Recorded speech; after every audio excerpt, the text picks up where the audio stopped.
Elias vive no limite do que os homens consideram o fim das coisas. Ele é um homem feito de terra e silêncio, um coveiro aposentado, cujas mãos carregam as cicatrizes de décadas, cavando o repouso final dos outros. Sua casa é uma construção solitária de madeira, situada na orla de Vale das Sombras, onde o sol raramente vence a névoa espessa que serpenteia pelas ruas como um fantasma vigilante. Ali, o ar é saturado com o cheiro de carvalho úmido e o peso de segredos que ninguém ousa sussurrar à luz do dia. O cemitério centenário, agora oficialmente esquecido, é o seu único vizinho constante. Para os moradores, aquele campo santo é um terreno amaldiçoado que todos evitam por instinto. Mas para Elias, o lugar é um labirinto de memórias e arrependimentos que nunca o deixaram descansar de fato. A tempestade que assolou a região naquela noite não foi comum. Foi um dilúvio furioso que parecia querer lavar a própria história sombria da cidade. O vento uivava entre as lápides tortas e as cruzes de ferro, enquanto a chuva transformava o solo em um mar de lama negra e traiçoeira. Elias observava tudo através da sua janela embaçada, sentindo uma inquietação visceral que não experimentava há 40 anos. De repente, um estrondo surdo ecoou, vibrando nas tábuas do assoalho de sua velha casa. Parte da encosta leste do cemitério, onde o terreno era mais íngreme, havia desmoronado sob a pressão implacável da água acumulada. Na manhã seguinte, sob um céu cinzento, Elias caminhou até o local do incidente. O que ele encontrou fez o sangue em suas veias gelar instantaneamente. Entre as raízes expostas de um carvalho secular e a terra deslocada, surgiu a quina de um caixão de madeira nobre, entalhado com uma precisão cirúrgica que não pertencia aos enterros humildes daquela área periférica. Ao se aproximar, Elias limpou a sujeira da tampa com as mãos trêmulas pela idade e pelo choque.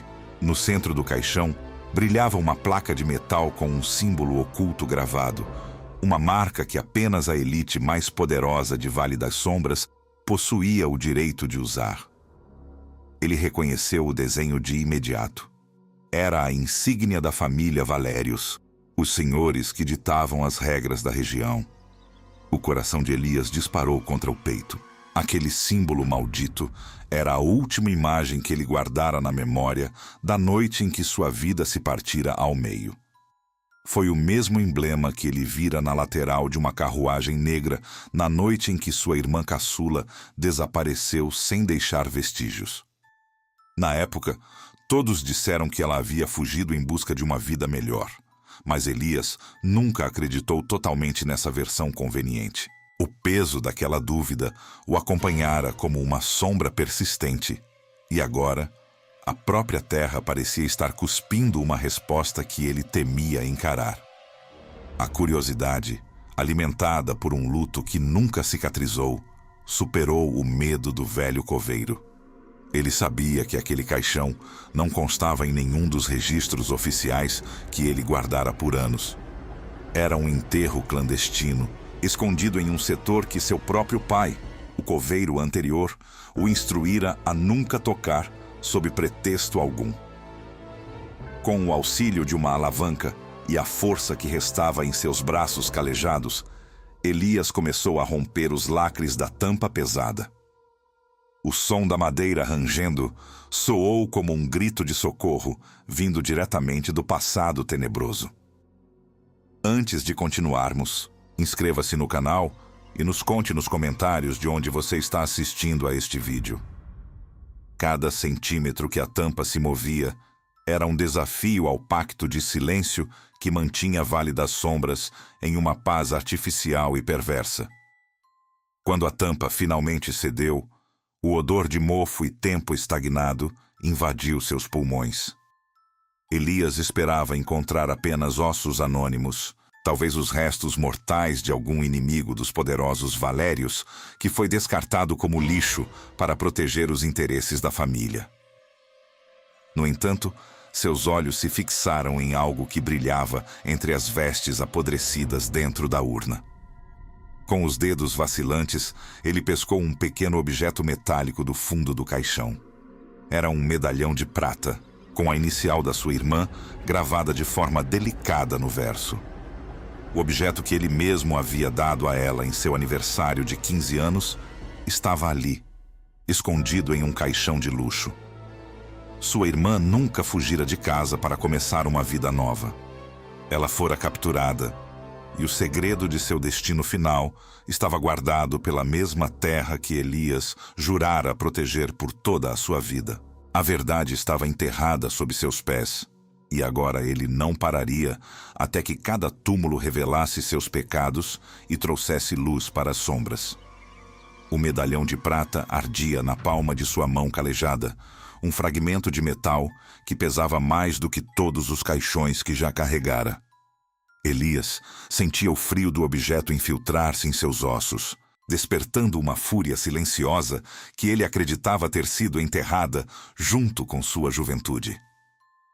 Ao retornar para sua pequena casa de madeira, trancou a porta com um ferrolho que parecia frágil. Sob as tábuas soltas do assoalho de seu quarto, ele guardava o que a elite de Vale das Sombras considerava lixo, mas que para ele era a única cartografia da verdade. Os registros originais do cemitério, documentos que ele desviara antes que as autoridades pudessem higienizar a contabilidade das almas sepultadas. Durante a noite inteira, sob a luz vacilante de uma lamparina que projetava sombras grotescas, o velho coveiro mergulhou em décadas de registros. Ele cruzou nomes e datas com precisão. O padrão sombrio emergiu das páginas amareladas, nítido e perverso. A cada 10 anos, durante o solstício de inverno, uma morte classificada como acidental ou um desaparecimento súbito era registrado. Em todas as vezes, esses eventos coincidiam com saltos exponenciais na fortuna da família Valérios. Novas fábricas surgiam. A opulência da mansão na colina crescia sobre o silêncio das vítimas. O progresso de Vale das Sombras não era fruto de trabalho, mas sim um edifício erguido sobre ossos ocultos. Elias não conseguia desviar o olhar do registro de 40 anos atrás. O nome de sua irmã não figurava na lista, mas o setor onde ele encontrara o caixão clandestino estava marcado com uma nota técnica de seu pai. Terreno instável, proibido para sepultamento. A mentira fora planejada pelo próprio sangue de Elias. Na manhã seguinte, ele caminhou até a imponente mansão dos Valérios. O casarão vigiava a cidade como uma sentinela de pedra, envolto por uma neblina eterna. Ele usou o pretexto de prestar serviços, alegando que o desmoronamento exigia uma inspeção técnica imediata no mausoléu da família para evitar danos maiores aos jazigos ancestrais. O Sr. Valérios o recebeu em seu escritório, onde o cheiro de couro e tabaco dominava o ar. O patriarca era um homem de elegância gélida, cujos olhos lembravam fendas em granito. Quando Elias mencionou que o solo da encosta leste havia cedido e revelado segredos que a terra não conseguira mais ocultar, a máscara de autoridade do aristocrata rachou. Por um breve segundo, Elias viu o pavor ancestral naquelas pupilas. O senhor Valérios apertou o braço da poltrona com tanta força que os nós de seus dedos ficaram brancos. Ele mandou Elias embora com uma dispensa ríspida e carregada de hostilidade, uma ordem que soava como uma sentença definitiva. Ao descer a colina, Elias sentiu o peso de olhos invisíveis. A névoa, agora mais espessa, parecia carregar vultos que se moviam em sincronia com seus passos pesados. Pelos reflexos nas vitrines fechadas, ele percebeu figuras encapuzadas que o seguiam. O pânico latejava em suas têmporas, mas ele sabia que não poderia buscar refúgio em casa. Havia apenas uma pessoa em quem ele ainda ousava confiar: o atual delegado de Vale das Sombras, seu amigo de infância. Eles haviam crescido juntos, compartilhado sonhos de liberdade, antes que as sombras da cidade os consumissem por completo e os transformassem em homens feitos de silêncio e medo. Elias entrou na delegacia quase sem fôlego, batendo a porta contra a umidade da rua. O delegado estava sentado atrás de sua mesa de carvalho, parecendo envelhecido e cansado. Com as mãos trêmulas, Elias espalhou os registros roubados e o medalhão de prata sobre a mesa. Ele despejou a verdade, o ciclo de mortes, o pacto de sangue dos Valérios e a terrível cumplicidade de seu próprio pai. Ele esperava que a lei finalmente se erguesse contra a tirania. No entanto, o silêncio que se seguiu foi aterrorizante. O delegado não olhou para as provas. Ele olhou para Elias com uma tristeza resignada e gélida. Lentamente, o delegado abriu a gaveta da mesa e retirou seu revólver, apontando-o diretamente para o coração de seu velho amigo. A mão que segurava a arma era uma rocha. Elias sentiu o chão desaparecer, enquanto a traição o golpeava. Seu companheiro de infância era o guardião final do segredo. O delegado suspirou, um som fúnebre que parecia vir das profundezas da terra, e disse com uma voz desprovida de qualquer emoção: Elias, você sempre foi teimoso demais.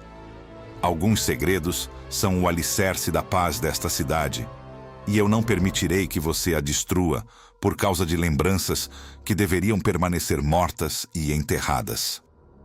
O cano da arma parecia um túnel escuro, pronto para engolir a alma de Elias. O delegado, o homem com quem ele dividira pães e segredos de infância, agora era apenas mais uma peça na engrenagem de morte de Vale das Sombras. No entanto, o velho coveiro tinha algo que o oficial de justiça havia subestimado: o instinto de quem viveu décadas entre as sombras e aprendeu a ler a hesitação nos olhos dos homens. No segundo em que o dedo do delegado tensionou o gatilho, um trovão sacudiu as vidraças da delegacia. E Elias, em um movimento desesperado e ágil para sua idade, arremessou a pesada cadeira de carvalho contra a mesa, derrubando a lamparina de querosene. As chamas se espalharam rapidamente pelo papel amarelado dos registros, criando uma cortina de fumaça e fogo que ofuscou a visão de seu perseguidor. Elias não olhou para trás. Ele mergulhou na noite chuvosa, seu coração martelando contra as costelas, como um pássaro enjaulado, tentando escapar da morte. Ele conhecia cada beco, cada fresta entre as casas de madeira apodrecida de Vale das Sombras. Enquanto ouvia os gritos do delegado e o soar das sirenes que começavam a ecoar pelas ruas desertas, Elias percebeu que a única segurança que lhe restava estava no colo da própria morte. Ele correu em direção ao cemitério centenário, onde a névoa era sua única aliada e os mortos, seus únicos confidentes. Ele não buscou os portões principais. Ele deslizou por uma fenda no muro de pedra dos fundos, onde a vegetação era tão densa que sufocava a luz da lua. Elias sabia que, se ficasse na superfície, seria caçado como um animal. Ele precisava descer. Lembrava-se de entradas esquecidas, túneis de drenagem e criptas que haviam sido lacradas antes mesmo de ele nascer.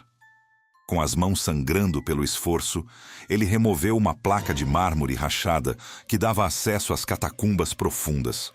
Um labirinto de calcário e silêncio que se estendia sob a fundação da cidade. O ar ali embaixo era pesado, saturado com o cheiro de terra úmida e algo metálico que revirava seu estômago. À medida que avançava com uma pequena lanterna de bolso, ele percebeu que as paredes de pedra não eram naturais. Elas haviam sido reforçadas com alvenaria recente.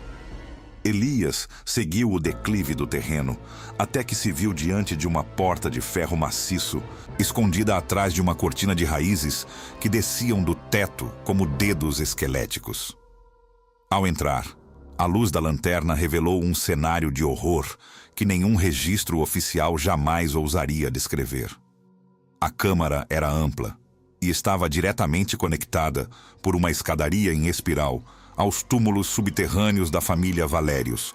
No centro, um altar de pedra manchado por décadas de fluidos secos contava a história da prosperidade da cidade. Não eram apenas assassinatos, eram rituais. Nas paredes, nomes de jovens desaparecidos estavam entalhados, seguidos por datas que coincidiam exatamente com a expansão econômica da região. O cemitério nunca fora apenas um lugar de descanso eterno. Era o matadouro sagrado de uma elite que trocava vidas humanas por poder e ouro. O golpe mais duro, porém, não veio do sangue no altar. Elias aproximou-se de uma mesa de trabalho no canto da sala e reconheceu as ferramentas dispostas com uma ordem doentia. Eram cinzéis e marretas que traziam as marcas de uso de seu pai.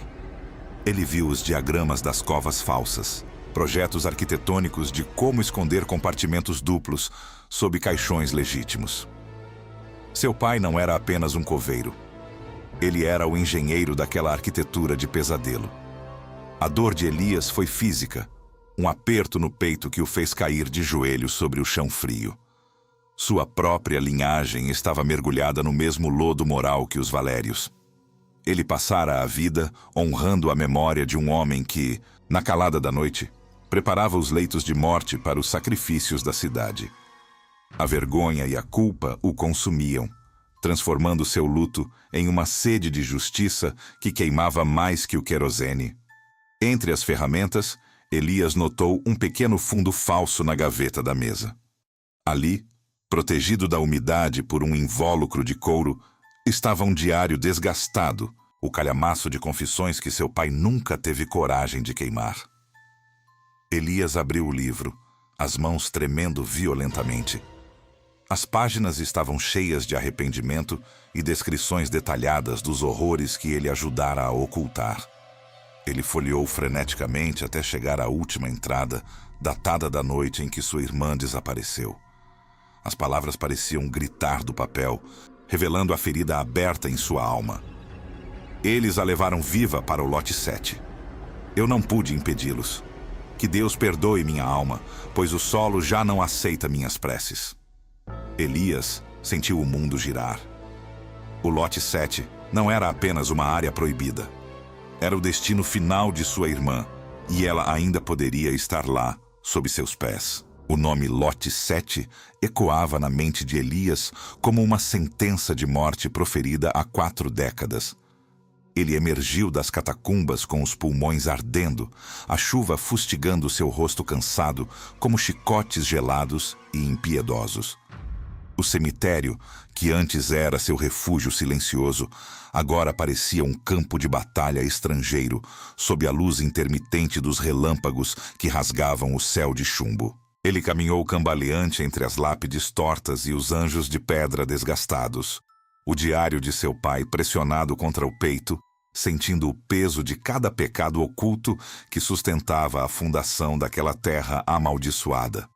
O lote 7 ficava na extremidade mais remota do terreno, um quadrante esquecido que, por ordens superiores e tradição familiar, deveria permanecer eternamente intocado.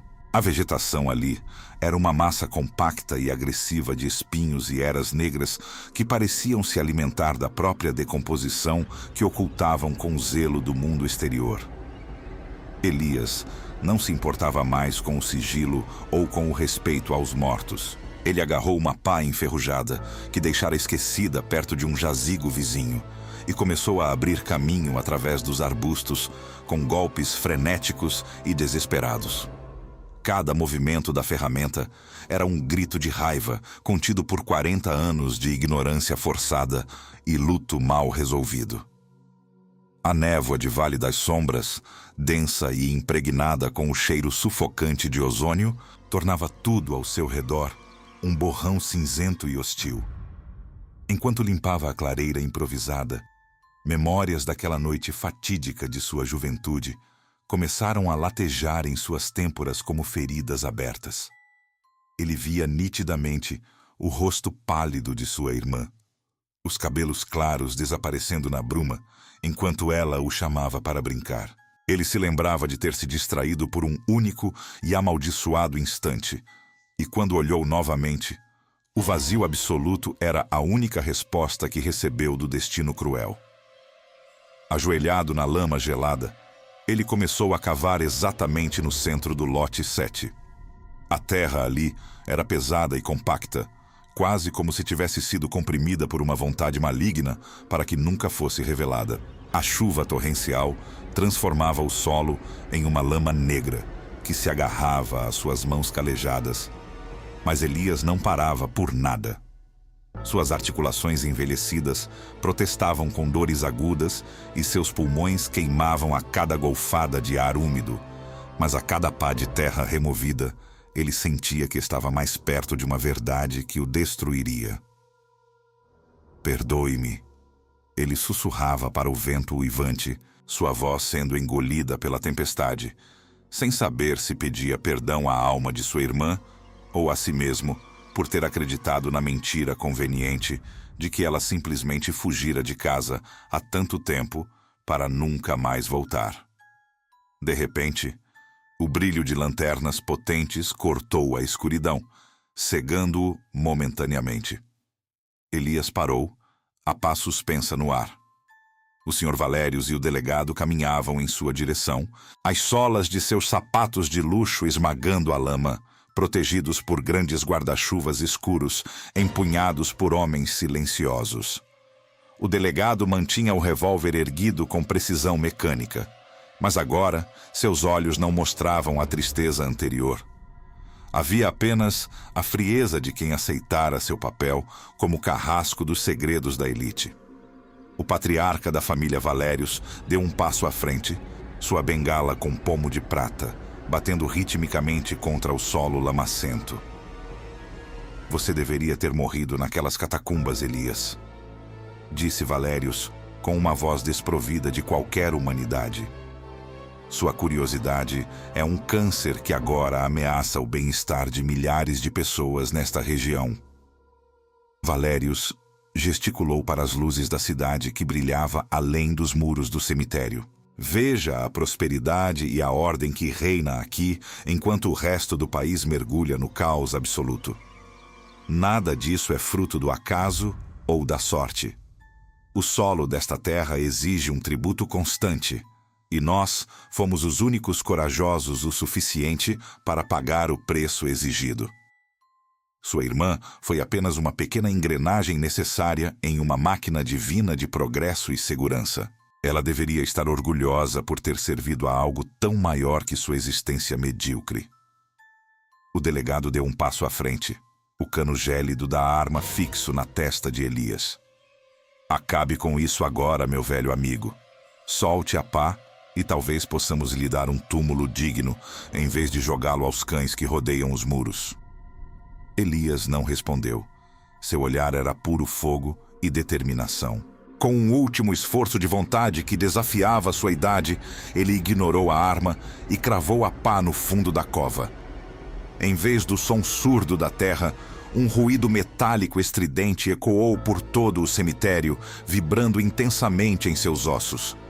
Ele havia atingido algo sólido. Uma laje de metal espessa, reforçada e escondida sob o solo virgem do lote 7. O impacto fez seus braços tremerem violentamente, mas o silêncio tenso que se seguiu foi interrompido por algo que fez o sangue de todos os presentes congelar instantaneamente. De algum lugar sob a chapa de ferro veio um som abafado, um lamento agudo e rascante que parecia um grito humano distorcido pelo tempo e pelo isolamento. O pânico súbito nos olhos de Valérios foi a última coisa que Elias notou antes de perceber que o horror ainda estava vivo ali embaixo. O lamento que escapou da fenda sob a laje de metal não era um eco do passado, mas um testemunho vivo do horror presente. O som rascante paralisou o delegado, cuja mão, antes firme no gatilho, agora tremia como uma folha fustigada pela tempestade impiedosa que assolava a Vale das Sombras. Elias, movido por uma adrenalina que ignorava o peso de seus 70 anos e a dor em suas articulações, não esperou pela ordem de execução. Ele se atirou para o lado com agilidade surpreendente, rolando na lama viscosa que transformara o lote 7 em um pântano de segredos indizíveis. Os capangas de Valérios avançaram com a fúria de lobos famintos, mas cometiam o erro fatal de invadir o domínio absoluto de um coveiro experiente. Elias conhecia cada segredo daquela terra encharcada. Ele sabia exatamente onde o solo era traiçoeiro e onde as raízes antigas de carvalho criavam pontes naturais sobre abismos de sedimentos instáveis.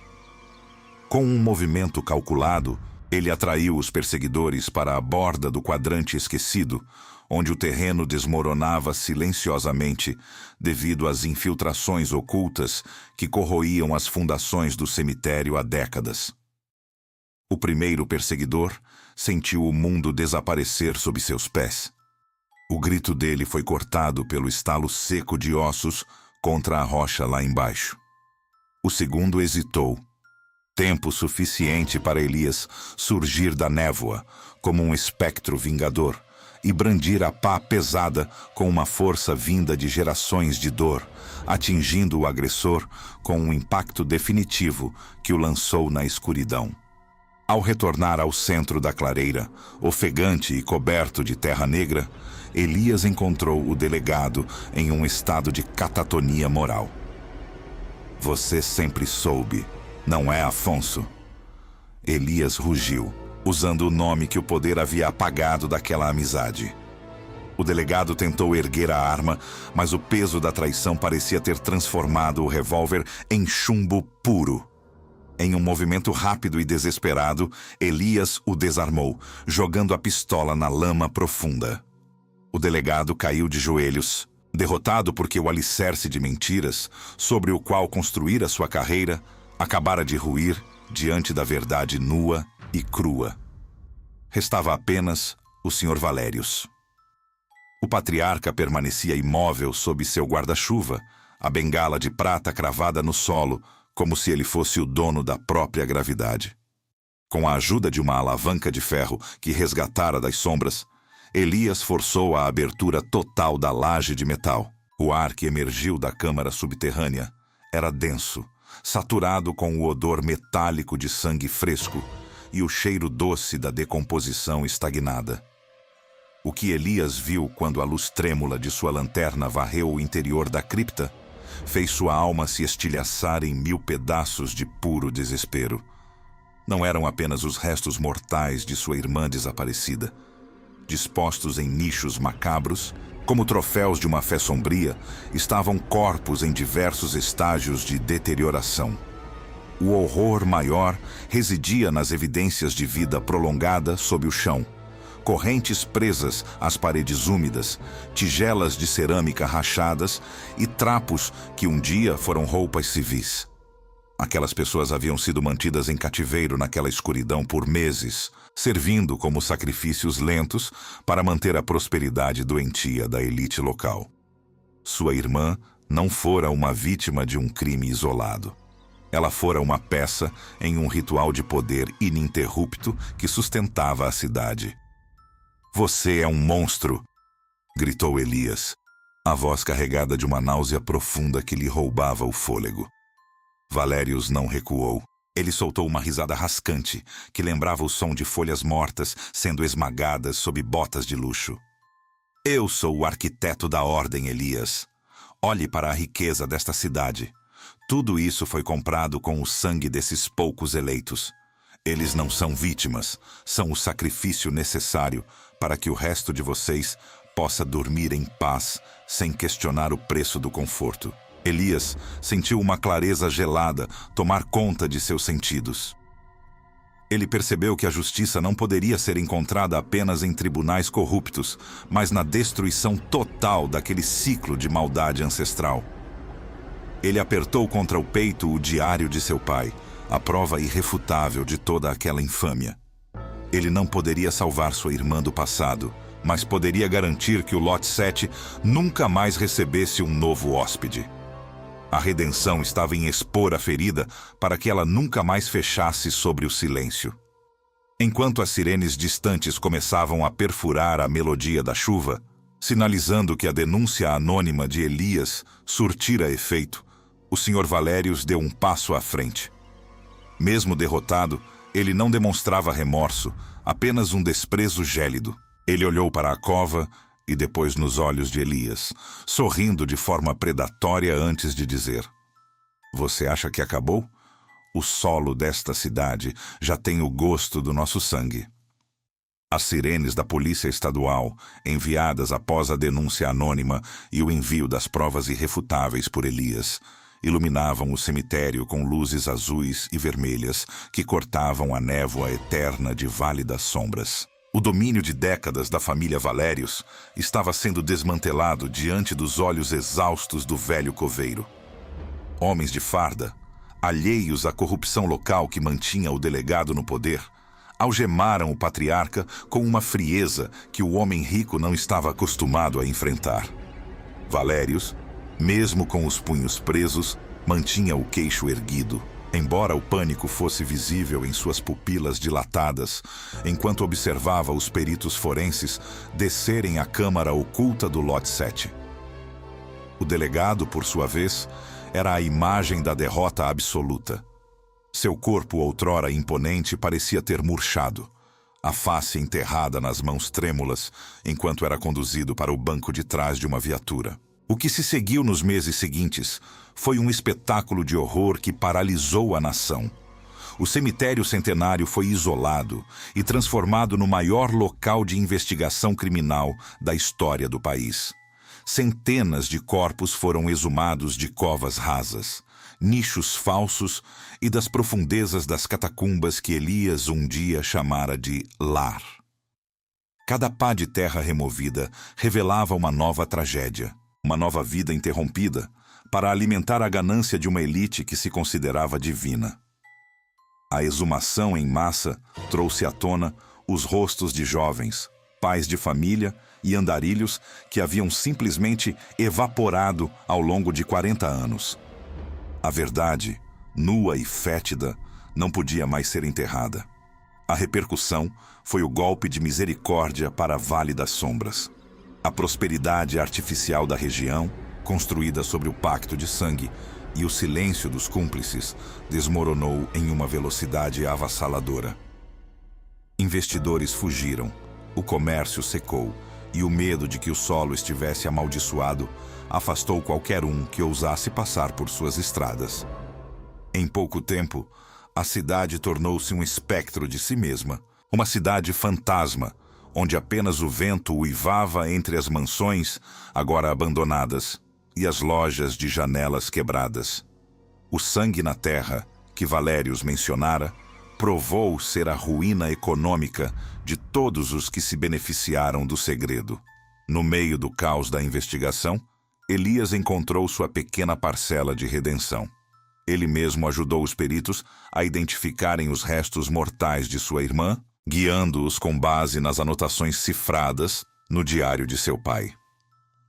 Quando os ossos dela foram finalmente retirados da escuridão do lote 7, Elias sentiu como se um peso imenso, carregado por 4 décadas, tivesse sido finalmente depositado no chão. Ele não sentiu alegria, pois a dor da perda era insubstituível, mas sentiu a paz gélida da justiça cumprida. Ele organizou um funeral digno, longe da área proibida, sob a sombra de um salgueiro solitário, onde a luz do sol, pela primeira vez em anos, parecia conseguir romper a bruma. Enquanto a terra caía sobre o caixão de sua irmã, Elias também enterrou o diário de seu pai e o medalhão de prata que dera início a tudo. Ele perdoou o pai, não pela cumplicidade, mas pela fraqueza humana de um homem que se deixou esmagar pelo poder alheio. Agora, o ciclo estava quebrado. Elias era o último de sua linhagem e o último guardião dos mortos de Vale das Sombras. Semanas depois, com o cemitério finalmente silencioso e as equipes de investigação partidas, Elias caminhou até o portão principal. Ele carregava o molho de chaves que pesava em seu cinto há tanto tempo quanto conseguia se lembrar. Com um gesto deliberado, ele trancou os portões de ferro pela última vez e arremessou as chaves para dentro da vegetação densa. Ele não era mais o coveiro. Era apenas um homem livre, embora uma liberdade marcada por cicatrizes que nunca fechariam totalmente. Antes de seguir pela estrada que o levaria para longe daquele vale maldito, Elias parou diante de uma lápide nova e anônima, situada logo na entrada. Ele se inclinou e depositou uma única flor silvestre sobre o mármore frio. Ele sabia que a justiça fora feita, mas o preço havia sido sua própria alma. Ao olhar para trás, viu a névoa engolir as cruzes e os monumentos, ocultando o lugar onde o mal outrora floresceu.